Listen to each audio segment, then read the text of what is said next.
돌아오라. 치유의 하나님께로 돌아오라. 치유의 하나님께로 돌아오라. 치유의 하나님께로. 아멘. 우리 새생명 행복축제 구호도 한번 외쳐보겠습니다. 상처받은 영혼들을, 예수님께로 삶에 지친 영혼들을, 예수님께로 구원이 필요한 영혼들을, 예수님께로 상처받은 영혼들을, 예수님께로 삶에 지친 영혼들을, 예수님께로 구원이 필요한 영혼들을. 예수님께로. 아멘.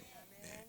지난 봄에 우리 새생명 행복축제 할 때는 제가 막 정신 집중하시라고 막 이 구호를 섞어가지고 했는데 답이 정해져가지고 구호를 섞으면 저만 헷갈려요. 그래서 제가 안 하는 거예요. 여러분들 언제나 답은 예수 그리스도죠. 예, 예수로 살아가는 축복의 사람들 다 되시기를 주님의 이름으로 간절히 소원합니다. 사랑하는 우리 대전명석교 성도님들, 하나님의 인애를 배우십시오. 하나님을, 여호와를 힘써 알아가는 하나님의 백성들 되십시오. 하나님이 나를 얼마나 사랑하시는지, 그 하나님의 인애와 자비와 긍휼과 그 크신 하나님의 사랑을 날마다 경험하며, 그리고 나도 만나는 모든 사람들에게 그 하나님의 인애와 사랑과 자비와 긍휼의 그 마음을 흘려보낼 수 있는 축복의 사람으로 살아가는 모든 주의 백성들 되시기를 간절히 소원합니다. 호세아 6장 말씀입니다. 호세아 6장, 오늘과 주일 두 번 통해서 하나님의 말씀을 함께 나누려고 합니다. 호세아 6장은 호세아 전체에서 가장 유명한 장이기도 하죠. 호세아 핵심 장이기도 하고, 호세아 6장에서 제일 또 잘 알려져 있는 구절이 어디냐면 호세아 6장 3절의 말씀입니다. 호세아 6장 6절의 말씀입니다. 우리 6절 말씀 한번 같이 읽어보도록 하겠습니다. 시작. 나는 인애를 원하고 제사를 원하지 아니하며 번제보다 하나님을 아는 것을 원하노라. 아멘. 네, 오늘 하나님이 원한다가 두 번 나오죠. 하나님이 원하시는 게 뭐예요? 인애를 원하고, 그리고 하나님을 아는 것을 원한다. 6절에서 그렇게 말씀하고 있어요. 6절에서 하나님이 인애를 원한다. 그리고 하나님을 아는 것을 원한다. 그러니까 인애란 무엇인가? 인애란 하나님을 아는 것이고, 하나님이 원하시는 것은 무엇이냐? 인애는 하나님을 아는 것이다. 이것을 우리가 믿는 것을 하나님이 원하십니다. 인애가 우리가 잘 아는 단어 뭐죠, 여러분? 헤세드라는 단어죠. 헤세드라는 이 단어가 참 번역하기가 어렵습니다.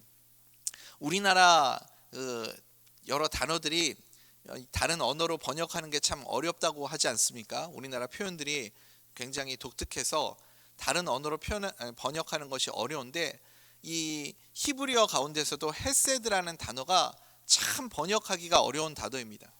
참 우리가 이 단어를 하나로 이해하기가 어려워요. 사랑이라는 표현이기도 하고, 성경에 보면 긍휼로 번역하기도 하고, 자비로 번역하기도 하고, 여러 단어로 그렇게 번역을 하게 됩니다. 그래서 예수님도 이 호세아 6장 6절 말씀을 두 번이나 인용을 하시거든요. 같은 말씀을 두 번이나 인용을 하시는데, 그런데 이 헤세드를 다른 단어로 바꿔서 그렇게 인용을 하시는 것을 볼 수 있습니다. 예수님이 언제 이 단어를, 이 호세아 6장 6절을 인용하셨는가? 세리와 죄인들과 예수님이 이렇게 같이 식사를 하고 계실 때 바리새인들이 와가지고 시비를 거는 거예요. 왜 예수님이 이런 죄인들하고 같이 밥을 먹습니까? 그때 어떻게 이런 사람들하고, 이런 인간들하고, 예수님 당신은 이런 사람들하고 같이 어울리고 같이 이렇게 지내고 할 수가 있습니까? 그렇게 바리새인들이 물을 때, 그때 예수님이 이 호세아 6장 6절 말씀을 인용하시면서 대답하십니다. 우리 마태복음 9장 13절 말씀 한번 읽어볼까요? 시작. 너희는 가서 내가 긍휼을 원하고 제사를 원하지 아니하노라 하신 뜻이 무엇인지 배우라.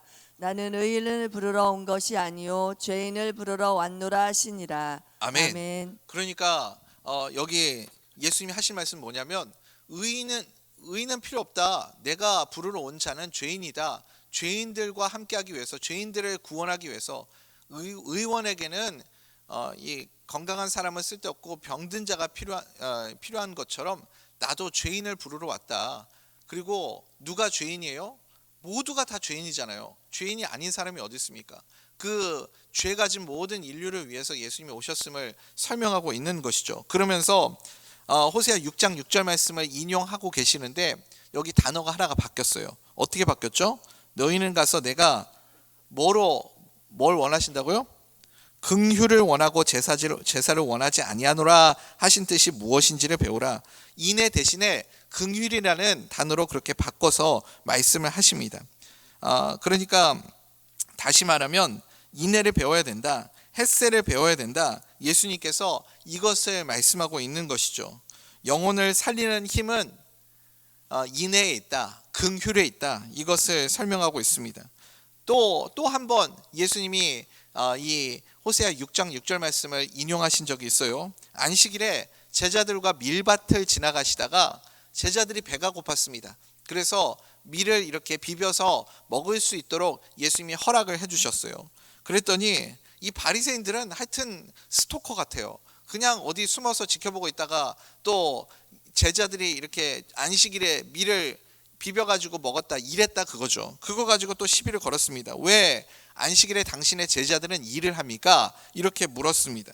그때 주님이 또 이 호세아 6장 6절 말씀을 인용하시면서 대답을 하시죠. 우리 마태복음 12장 7절 말씀 한번 읽어볼까요? 시작. 나는 자비를 원하고 제사를 원하지 아니하노라 하신 뜻을 너희가 알았더라면 무죄한 자를 정죄하지 아니하였으리라. 아멘. 이번에는 또 아까는 죄인을 부르러 왔다 말씀하시고 무죄한 자를 정죄하지 아니할 것이다, 이렇게 예수님 말씀하시죠. 그러니까 모두가 다 죄를 가지고 있는 자고 정죄할 수 있는 자격을 가지고 있는 사람이 아무도 없다, 이 말씀을 하시면서 호세아 6장 6절 말씀을 다시 인용하고 있죠. 그런데 여기서는 이 인애라는 단어 대신에 어떤 단어로 예수님이 사용하셨습니까? 나는 자비를 원하고 제사를 원하지 아니하노라. 자비라는 단어를 사용하고 있습니다. 쉽게 말해서 지금 바리새인들은 뭘 모르는 거예요? 긍휼을 모르고 자비를 모른다는 거죠. 자비를 모르니까 시비 걸고 정죄하고 죄인을 만들려고 하는 것 아니냐. 너희들이 하는 일이 다른 사람들을 죄인 만드는 일을 하고 있다, 이 말씀을 하고 있습니다. 계속해서 예수님이 호세아 6장 6절 말씀 한 번 인용하면 바리새인들이 못 알아들으니까 두 번이나 호세아 6장 6절 말씀을 인용하셔서 인애의 의미가 무엇인가를 설명해 주고 있습니다. 인애는 또 다른 성경에서는 사랑으로 번역하고 있죠. 사랑, 자비, 긍휼. 그러니까 이 인애는 무엇인가, 사랑은 무엇인가, 불쌍히 여겨주는 것입니다. 자비로운 마음을 품는 것이 인애입니다. 예수님이 지금 그것을 우리에게 설명해 주고 있습니다. 그러니까 그 자비의 마음에서, 불쌍히 여기는 마음에서 하나님의 은혜가 우리에게 나오는 것 아니겠습니까? 흘러오는 것이죠. 주님께서 우리를 불쌍히 여겨주시지 않으면, 그 사랑이 없으면 우리는 아무것도 아닌 존재입니다. 여러분 믿으십니까? 우리는 은혜로 살아가는 자들이잖아요. 우리는 그래서 이 하나님의 사랑, 자비, 긍휼, 하나님의 은혜를 늘 기억하면서 살아가는 자가 되어야 합니다. 사랑하면 여러분들은 무엇이 떠오릅니까? 사랑하면 사람들은 머릿속에 어떤 로맨틱한 분위기, 그런 남녀 간의 사랑, 이런 것들을 우리가 생각을 합니다. 그게 당연히 사랑이 맞아요. 사랑입니다. 그러니까 젊었을 때는 그 뜨거운 로맨틱한 그 사랑이 아니면 남녀가 만나서 결혼하거나 이런 일들이 없죠. 하나님이 그런 마음도 주시는 거죠. 결혼도 하고 시집도 가고 장가도 가고 그러는 것 아니겠습니까? 여기에 이 중에 콩깍지 끼지 않은 사람 누가 있습니까? 콩깍지가 없으면 누가 결혼하겠다는 거죠. 그런데 그 로맨틱한 사랑이 오래 갑니까? 그렇지 않죠. 진정한 사랑은 여러분 무엇인지 아십니까? 진짜 사랑은 무엇인가? 서로가 서로를 불쌍히 여기는 것이 진정한 사랑입니다. 부부가 서로가 서로에게 불쌍히 여기는 마음을 갖는 것이 진짜 사랑이라는 거예요. 이제 결혼하셔서 같이 사신 지 한 30년쯤 되신 그런 부부들 한번 보십시오. 어떤 분들은 뭐라고 그러냐면, 아유 목사님 이제 뭐 우리는 정으로 살아요, 뭐 이렇게 얘기하시는 분들도 계세요. 근데 정으로 산다라는 그 말의 의미가 무엇인지 아십니까? 그게 불쌍히 여긴다라는 뜻이에요. 불쌍히 여기는 마음으로 산다는 거죠.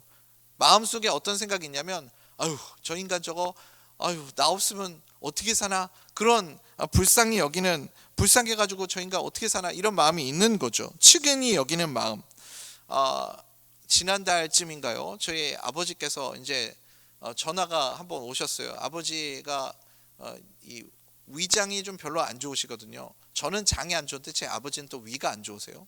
근데 이 위가 많이 안 좋으셨나 봐요. 젊으셨을 때부터 안 좋으셨는데 뭐 좀 본인이 생각하실 때 어떤 좀 요번에는 좀 안 좋은 병에 걸리신 것 같다 이렇게 생각을 하셨는지, 그래서 저한테 전화가 오셔가지고 부탁을 하시는 거예요. 어머니를 좀 잘 돌봐달라는 거예요. 본인이 좀 어렵게 되거나 어떻게 무슨 일이 생기면 어머니를 좀 잘 돌봐달라, 뭐 이렇게 신경 써달라, 그런 얘기를 하셨어요. 그러면서 아버지께서 무슨 말씀하시냐면, 아버지 말씀으로는 저희 어머니는 아버지 없으면 못 사신다는 거예요. 도대체 그 연세에 어디서 그런 자신감이 나오시는지, 제가 보면 저희 부모님은 그 80대가 넘은 그 연세에도 불구하고 서로가 좀 서로에게 끔찍하게 아끼는 그런 모습들이 있다라는 생각이 들었습니다. 여러분 그게 불쌍히 여기는 것 아닙니까? 불쌍히 여기는 마음, 그게 진정한 사랑입니다. 우리가 자녀들을 사랑한다라고 말할 때도 똑같은 거죠. 자녀들을 사랑한다 할 때 자녀들을 어떻게 여기냐면 불쌍히 여기는 마음이 있습니다. 자녀들을 불쌍히 여기는 마음이 사랑이죠. 그게 인애 아닙니까? 또 제가 이번 추석 때 이제 장인어른 댁에 잠깐 다녀왔는데 처제가 이제 딸을 낳아가지고 어린 딸을 키우면서 제 아내한테 그런 말을 했다는 거예요. 처제가 자기는 오래 살아야 된대요. 되게 웃기죠. 오래 살아야 된대. 왜냐하면 자기 딸이, 그러니까 이게 자식을 낳으면 자식밖에 안 보이거든요. 자기 딸이 너무 예민해가지고, 너무 예민하니까 이 예민한 아이는 계모 밑에서는 못 큰대요. 그래서 이 예민한 딸을 돌봐줄 사람은 자기밖에 없다고 생각하니까 자기가 무조건 건강하게 오래오래 살아야 되겠구나 이런 생각을 했다고 합니다. 제가 보니까 그게 부모의 사랑이에요. 부모의 마음이에요. 자식 때문에라도 내가 건강해야 되는구나, 자식 때문에 내가 오래 살아야 되겠구나, 그런 생각을 갖는 거죠. 저 어린 것 두고 내가 어떻게 먼저 떠날까, 나 없이 저 어린 것이 어떻게 살까. 그래서 떠날 수 없는 마음. 그래서 여러분 이 유다가 망할 때 남은 자가 되는 것 아닙니까? 그게 뭐죠? 그게 사랑의 마음입니다. 남은 자의 마음. 그리고 호세아서에서 그 사랑을 무엇이라고 설명하고 있냐면 그게 바로 인애다, 그렇게 설명을 하고 있습니다. 호세아서에서 가장 중요한 개념이 바로 이 인애의 마음입니다. 인애의 마음. 우리가 하나님을 힘써 알자, 하나님을 알아가는 것이, 너희가 하나님을 아는 지식이 없어서 망하는도다. 호세아서에서 계속해서 하나님을 아는 지식을 설명하고 있는데, 하나님을 우리가 하나님의 무엇을 알아야 되냐면 이 인애를 알아야, 하나님의 인애의 마음을 알아야 우리도 하나님을 닮아가는 삶을 살아갈 수 있다라는 것이죠.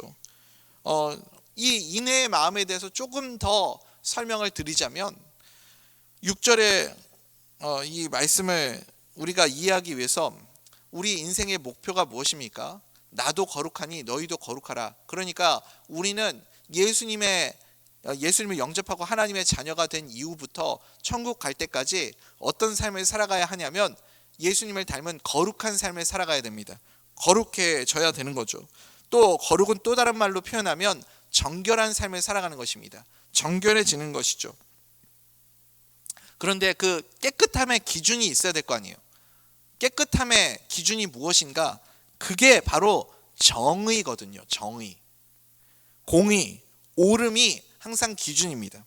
이 옳음이라는 기준이 있어야 우리가 깨끗함이 무엇인지를 알지 않겠습니까? 그래서 율법주의적인 그 성향을 가지고 있는 사람들의 특징이 무엇이냐면 깨끗해지기 위해서 정의를 구현하는 거예요. 정의 구현. 예전에 어느 그 정권에서 이 정권을 잡자마자 이 정의 구현을 위해서 외친 슬로건이 하나 있습니다. 뭐였냐면 적폐청산, 이런 슬로건을 만들어 가지고 모든 그 불법과 불의와 부당한 이런 것들을 다 깨끗하게 처리해버리겠다. 뭐 이런 슬로건을 내건 적이 있지 않습니까? 여러분, 정의 구현한다는 사람 옆에 가는 게 참 무서워요. 정의 구현. 왜 무서울까요? 그냥 모든 사람들을 다 몽둥이질을 하기 때문에 그렇습니다. 그러니까 정의 구현하는 사람, 어떤 방법으로 정의 구현을 하냐면 모든 악한 사람들 다 두드려서 때려잡고 가두고, 그러면 여러분 정말 정의로운 사회가 될까요? 여러분들이 생각할 때 그렇게 하면 정말 불법과 불의가 다 사라지게 될까요? 우리나라 예전에 또 어느 대통령은 그런 거 했었잖아요. 나라의 그 뭐 범죄와의 전쟁 막 이런 거 해가지고요, 나라의 모든 이 그 불법과 어두운 사람들, 그런 문제 일으킬 만한 사람들 다 제거해 버리겠다. 그냥 그 싹을 다 제거해 버리겠다. 그래가지고 뭘 만들었냐면 삼천교육대 뭐 이런 거 만들었잖아요. 혹시 들어보셨습니까? 삼천교육대. 사회적으로 문제가 될 만한 사람들, 저 사람 조금 문제 있다, 너 왜 이렇게 머리카락이 길어, 이리 와 해가지고 다 잡아가는 거예요. 그냥 무조건 다 조금이라도 기준에, 그 정의라는 기준에서 미달되는 사람이 있다, 그러면 다 쓸어가는 겁니다. 그래가지고 삼천교육대에다가 밀어넣는 거죠. 악을 제거하고 흠을 제거해버리고, 그리고 모든 불순물들을 제거해버리면 여러분, 그러면 깨끗해질까요? 정의로워질까요? 그것이 율법이 가진 한계입니다. 우리가 다 그렇게 살아가고 있지 않습니까? 그래서 여러분, 주변에 나는 굉장히 정의로운 사람입니다, 나는 공정한 사람입니다 라고 말하는 사람이 곁에 있으면 그 사람이 이 공정한 사람이라고 말하는 사람일수록 굉장히 공격적인 확률이 큽니다. 왜냐하면 인애, 자비, 긍휼, 사랑 이런 게 없기 때문에 그렇습니다. 정의로운 사람은 말도 공격적이고 태도도 공격적이고, 그래서 정의롭다고 말하는 사람 곁에 가는 게 참 무섭습니다. 만약에 여러분 이런 옳음의 논리, 공의의 논리, 정의의 논리를 가지고 고멜을 바라보면 고멜에게 용서받을 기회가 있겠습니까? 고멜 같은 사람은 어떻게 될까요? 고멜 같은 사람은 정결하지가 않잖아요. 깨끗하지가 않잖아요. 아니, 깨끗하지 않은 정도가 아니죠. 더러운 사람이죠. 그러면 어떻게 해야 되죠? 빨리 제거해버려야죠. 때려잡아야죠. 고멜 제거하고, 이 고멜 같은 사람은 때려잡는다고 될 일이 아니죠. 이런 죄인은 그냥 죽여버려야죠. 그렇지 않겠습니까? 그래야 깨끗해지는 거 아니에요? 그런데 여러분, 언제나 우리가 잊지 말아야 됩니다. 우리가 호세아서를 읽으면서요, 우리는 착각을 해요. 누구의 입장으로 이 호세아서를 읽고 있냐면 내가 호세아라는 거예요. 내가. 호세아서를 읽을 때 우리가 절대 착각하지 말아야 될 것이 무엇이냐면, 내가 누구라고 생각하고 이 말씀을 읽어야 됩니까? 내가 고멜이에요. 내가 고멜이라고요. 하나님의 인애, 자비, 긍휼, 사랑의 마음이 없으면 하나님의 사랑받을 자격이 하나도 없는, 어떤 것으로도 설명할 수 없는 사랑받을 자격 없는 자가 바로 나임을 여러분 꼭 기억하시기 바랍니다. 그런 고멜을 더럽다고 죽여버리면 되겠어요? 그러면 기회가 없잖아요. 더럽다고 제거해버리면 되겠습니까? 그러면 하나님의 사랑받을 기회가 없다는 거예요. 그런데 성경이 말하고 있는, 우리에게 호세아서를 통해서 우리에게 가르쳐주고 있는 깨끗해지게 만드는 방법이 무엇입니까? 거룩한 삶을 살아가게 만드는 방법, 이게 악을 제거하고 다 때려잡고 돌로 쳐 죽이고 그것이 아니라 예수님을 닮아가게 만드는 거예요. 하나님의 성품을 닮아가게 만드는 것입니다. 우리를 누구라고 부르냐? 세상에 하나님의 자녀라고. 성경이 믿는 자, 그 뜻대로 부르심을 받은 자들에게 하나님의 자녀가 되는 권세를 주셨으니, 그러니까 우리는 하나님의 자녀라고 말씀하지 않습니까? 자녀가 뭐예요? 자녀의 특징이 무엇입니까? 부모를 닮는 것이죠. 아버지를 닮아가는 것 아닙니까? 그러니까 하나님의 성품을, 하나님의 그 예수님의 마음을 우리가 닮아가는 것, 이것이 깨끗해지는 방법입니다.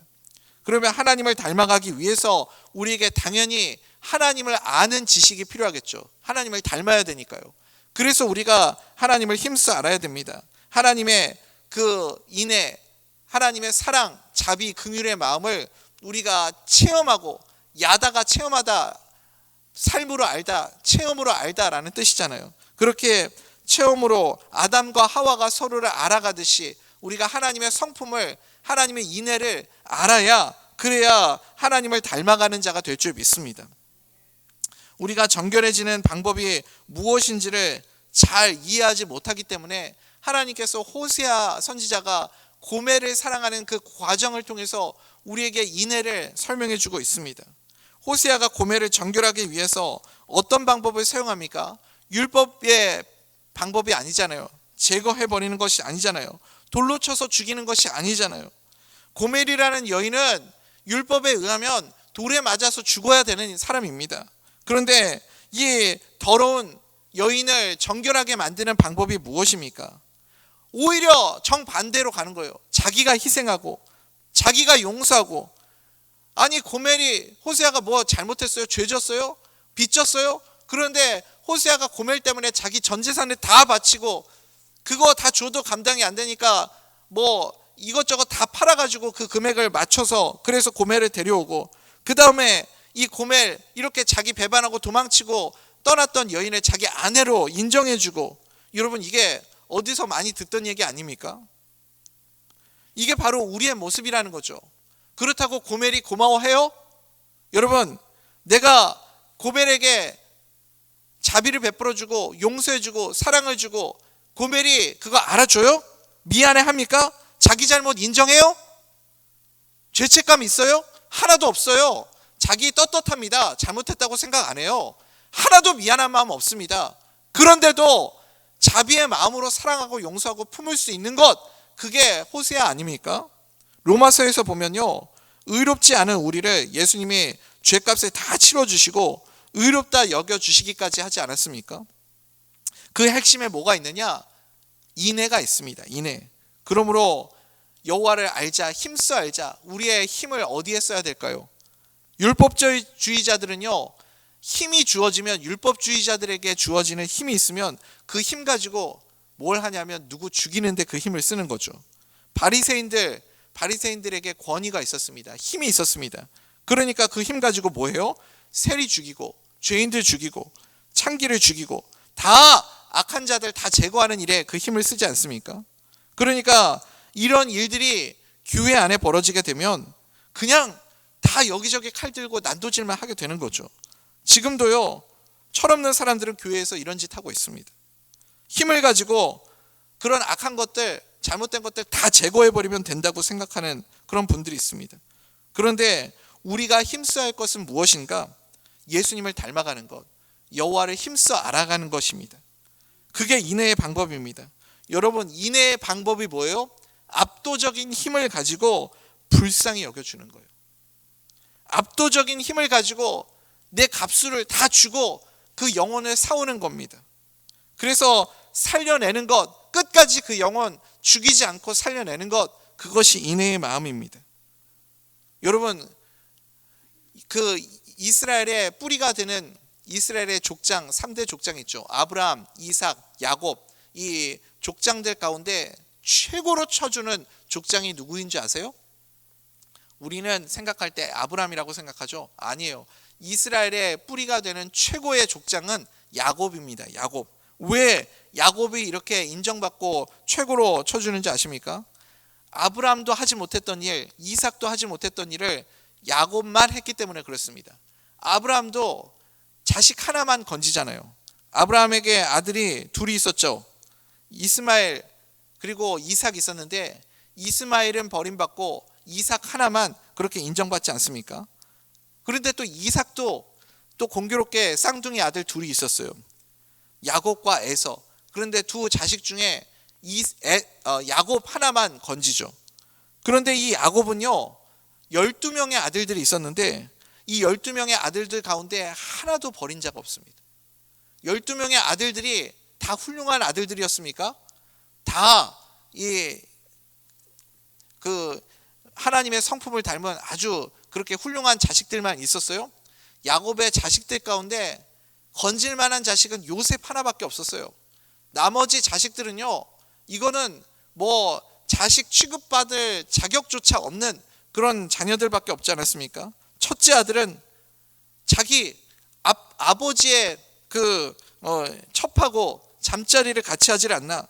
둘째와 셋째는 뭐 난동을 부리고 그냥 다른 집안 다른 가문을 막 다 살육해가지고 이 야곱 가문에 엄청난 위기를 가져오질 않나. 넷째 아들은 이건 뭐 말로 설명할 수가 없어요. 며느리하고 자식을 낳지를 않나. 이런 망나니 같은 자식들이 어디 있습니까? 이런 말도 안 되는 자식들이 어디 있어요? 그런데 야곱의 훌륭함이 어디 있습니까? 그 12명의 아들들 가운데 하나도 버리지 않고 그 자식들을 다 품은 거예요. 그래서 이스라엘의 12지파에 그 머리가 다 될 수 있도록 그렇게 만들어내지 않습니까? 이것이 야곱의 훌륭한 점입니다. 그래서 야곱이 이스라엘을 만들어내는 것이죠. 여러분, 그게 무엇입니까? 그게 인애입니다. 그것이 십자가의 사랑입니다. 사랑하는 우리 대전면 속의 성도님들, 오늘 이 아침에 우리가 그 하나님의 인애를 구하기를 원합니다. 그 십자가의 사랑, 예수 그리스도의 다 쏟아부으시는 십자가의 사랑이 없었다면 도대체 이 자리에 앉아있는 누가 하나님의 사랑을 받을 자격이 있고 누가 구원의 은혜를 입을 수 있겠습니까? 이것이 하나님의 사랑이고 우리가 그 사랑 때문에 구원받은 하나님의 자녀가 된 줄 믿습니다. 우리에게 하나님의 인애가 필요합니다. 우리는 율법의 방법으로 살아가는 자가 아니라 하나님의 긍휼로, 하나님의 인애로 그렇게 살아가는 자가 되기를 간절히 소원합니다. 하나님의 사랑을 배우십시오. 여호와를 힘써 알아가십시오. 무엇을 우리가 배워야 될까요? 인애, 자비, 긍휼, 사랑, 그리고 하나님을 닮은 성품으로 그렇게 주변에 있는 사람들을 변화시켜 갈 수 있는 축복의 사람 될 수 있기를 간절히 소원합니다. 율법의 방법으로는, 그것으로는 우리가 다른 사람들을 정죄하고 비판하고 그리고 난도질하는 것밖에 할 수가 없습니다. 우리가 할 수 있는 것은 예수 믿는 사람은 인애, 자비, 긍휼, 사랑으로, 그래서 품고 예수님을 닮아가게 만드는 것. 내가 호세아였음을 잊지 않고 내가 고멜이었음을 잊지 않고 또 다른 고멜을 호세아 닮아가게 만드는 것. 그것이 우리의 사명임을 기억하며 그렇게 예수님의 사랑을 흘려보내는 축복의 사람으로 살아가는 모든 주의 백성들 다 되시기를 주님의 이름으로 간절히 소원합니다.